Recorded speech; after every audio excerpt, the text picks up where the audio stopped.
A gente já falou aqui de mercado de trabalho e deficiência, e é por isso que a gente vai fazer isso de novo. Porque alguns temas são tão importantes que a gente podia falar dele do resto da vida e não esgotar. Cada vez que a gente fala, a gente vai aprofundando um pouco mais as perspectivas e a nossa forma de olhar.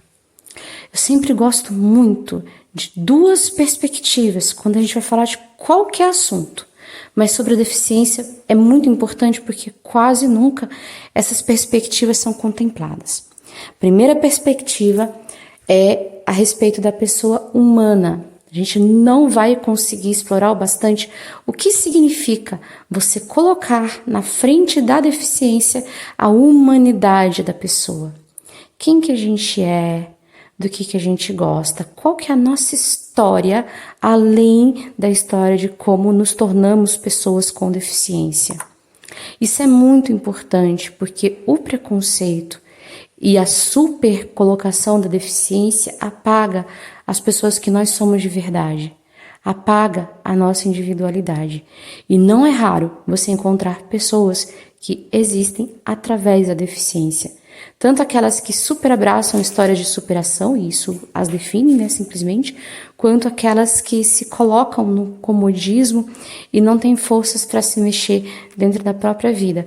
Esses dois comportamentos que parecem tão díspares entre si, na verdade são a mesma face de um único aspecto, da individualidade não ser colocada. A gente às vezes está na clínica com o pessoal, né, com deficiência, e a gente começa a resgatar a história dessas pessoas, né? Tá, você perdeu a visão, você perdeu tal coisa, mas me conta de você. Me conta para ajudar a pessoa até a construir uma narrativa. O outro aspecto que eu acho muito importante a gente colocar de forma muito veemente, muito intensa, é o aspecto histórico da deficiência. A gente continua analisando as questões da deficiência de uma perspectiva autobiográfica, de uma perspectiva biográfica, e não pensamos de uma questão histórica. Qual é a história das pessoas com deficiência? E é muito importante nós termos essa noção, porque essa história também é nossa. Qual é a história das pessoas com deficiência na sua cidade? Qual é a história das pessoas com deficiência no seu estado, no seu bairro? Como é que é isso? É muito importante a gente começar a ter essa curiosidade e começar a entender que nós fazemos parte de um todo mais amplo. E é sobre esses dois aspectos que eu queria equilibrar a conversa que a gente vai ter hoje sobre mercado de trabalho e pessoas com deficiência. Então, por muitos e muitos séculos, entendia-se que o mercado de trabalho não era para pessoas com deficiência. De modo que era muito comum pessoas com deficiência serem abandonadas, pessoas nessas condições ficarem pedindo esmola, se arrastarem pela rua, né? A gente também tem, junto dessa crença, como consequência, um histórico muito grande de viciação.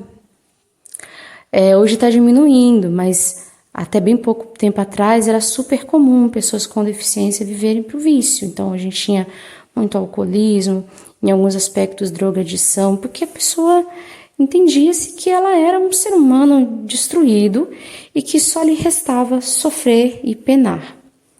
Quando a gente pensa em tudo isso, é bom a gente se perguntar uma coisa muito séria. Para que a gente trabalha? Para que serve o trabalho? Qual é a função social do trabalho? Qual é a função emocional do trabalho? Olha só o que eu estou perguntando para vocês. Então, assim, pensando um pouco na história do trabalho, para que a gente precisa trabalhar? Para que serve o trabalho para o ser humano? O que o trabalho desenvolve na gente? O que o trabalho desenvolve em vocês? O que o trabalho desenvolve na sociedade? E aí, quando você coloca um contingente de milhares de pessoas automaticamente excluídas dessa dinâmica laboral, a gente começa a ter uma violência muito grande. Então, você pegar, porque uma pessoa tem uma deficiência importante, e simplesmente entender que ela vai ser incapaz de trabalhar para sempre, isso vai gerar nela um prejuízo emocional, cultural, psicológico. É uma bagunça muito grande. O trabalho é parte daquilo que nos sustenta. E não só materialmente, tá? É parte também daquilo que sustenta o nosso emocional. Eu tô aqui conversando com vocês, acho que já é meia-noite, tô com bastante fome e eu vou conversar com vocês fazendo um café. Porque eu não quero deixar de gravar esse texto pra gente e ao mesmo tempo eu não vou deixar de comer. Então a gente vai fazer isso juntos, tá? Então, vocês vão ouvir uns... Desculpa, vocês vão ouvir uns barulhinhos legais de café, mas abstraiam ou venham tomar um cafezinho comigo.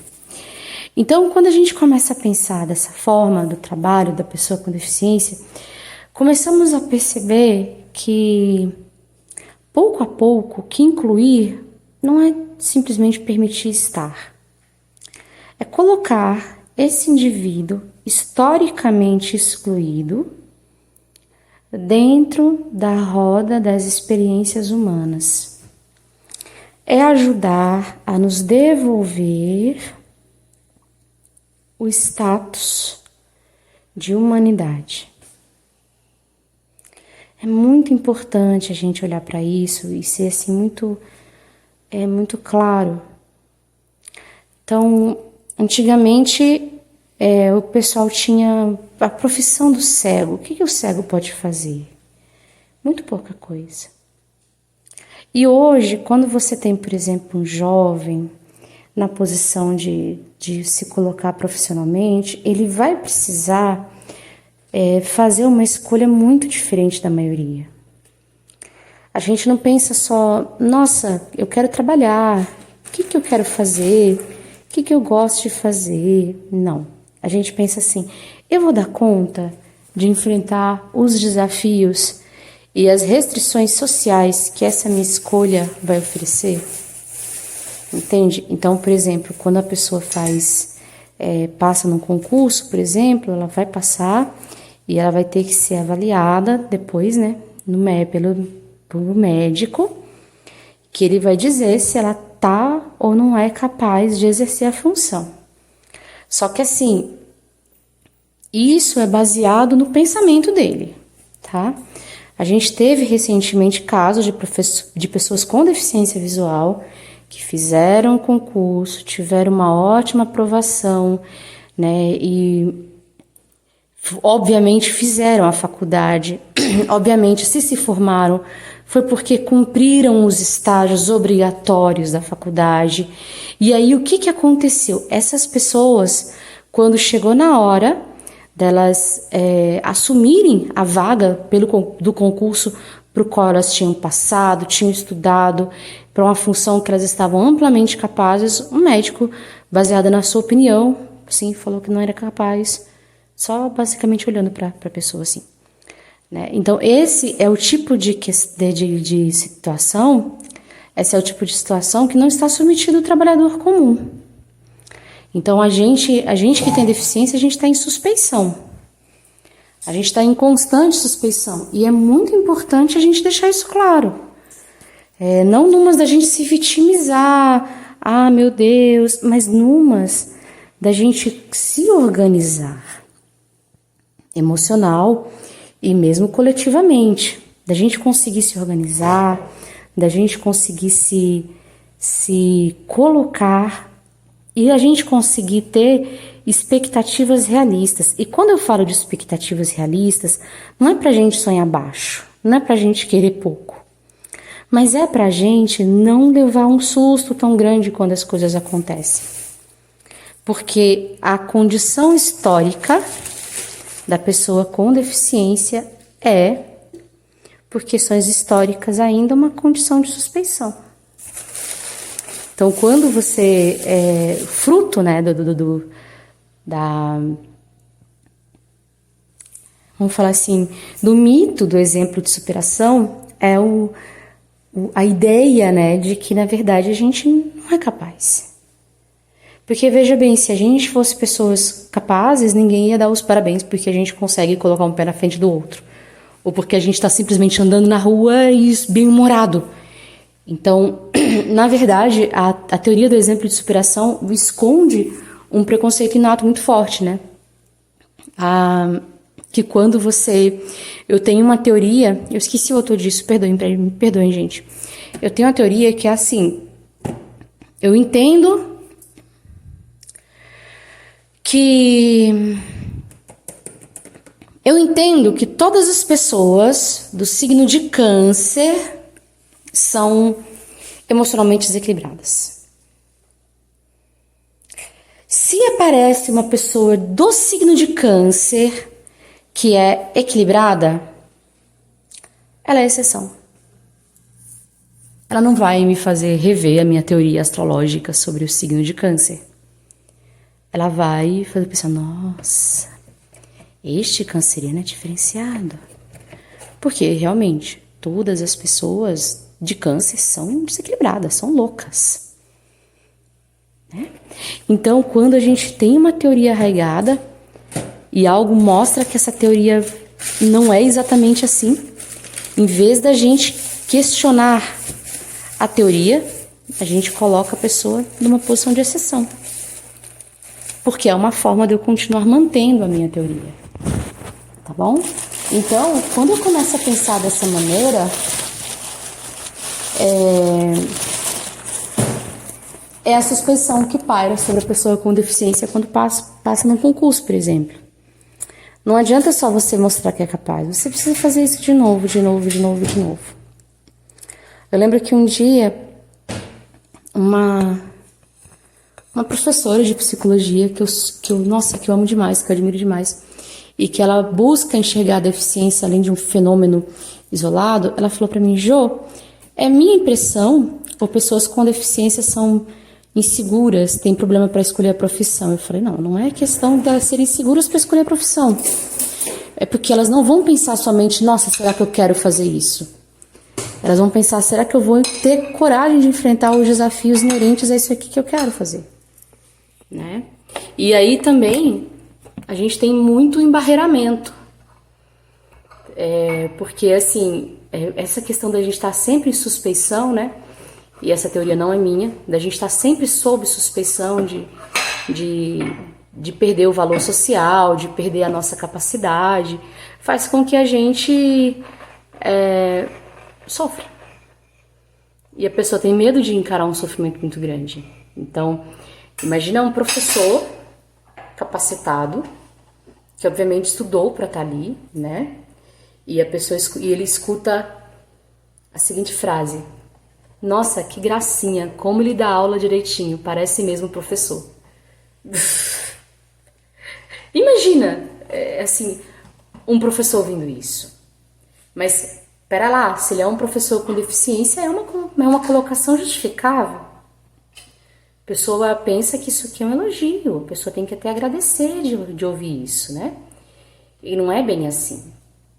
Isso revela que o fato dessa pessoa ser um professor, estar na posição de professor, não basta. Ela precisa provar que é capaz a cada instante. E se ela não colocar isso na cabeça de uma forma muito equilibrada, ela vai ficando sobrecarregada. Aí vem ansiedade, né? Aí vem depressão, aí vem às vezes até arrogância, né? Porque eu, apesar de cego, faço isso, faço aquilo. As pessoas às vezes elas passam um pouco do ponto, Então, pra gente, eu acho que ter uma deficiência importante, falo da perspectiva visual, mas não tenho dúvidas de que de outras perspectivas isso também aconteça, nos obriga a ter uma maturidade emocional muito bem desenvolvida e muito atualizada. Tá? A gente precisa ter uma resiliência emocional, um autoconhecimento muito grande. Por isso que às vezes eu falo tanto aqui dentro, eu falo tanto aqui, autoconhecimento, autoestima, resiliência. Eu não falo disso à toa, porque são aspectos indispensáveis para o bem-estar, para a saúde emocional de qualquer pessoa, e mais de uma pessoa com deficiência ainda mais. Porque vão ser pontos em que a gente vai ser provocado o tempo todo. Se a pessoa, vamos pegar esse exemplo fictício desse professor. Ai, que bonitinho, ele dá aula mesmo, parece um professor. Foi mesmo assim que eu falei, né? Se é uma pessoa que não tá bem, se é uma pessoa que não sabe do seu valor, se não é uma pessoa equilibrada, ela escuta um negócio desse, xinga todo mundo, vai pra casa chorar em posição fetal. Ou, sei lá, tomar, beber, não sei. Né? Então a pessoa tem que ouvir isso e manter o equilíbrio. Entender que isso não é sobre ela. Isso é uma questão histórico-cultural que está atravessando a existência dela. Mas isso não é exatamente sobre ela, embora esteja acontecendo com ela, embora esteja atravessando a vida dela, né? Porque uma coisa é você ouvir um comentário desses num dia que você tá bem.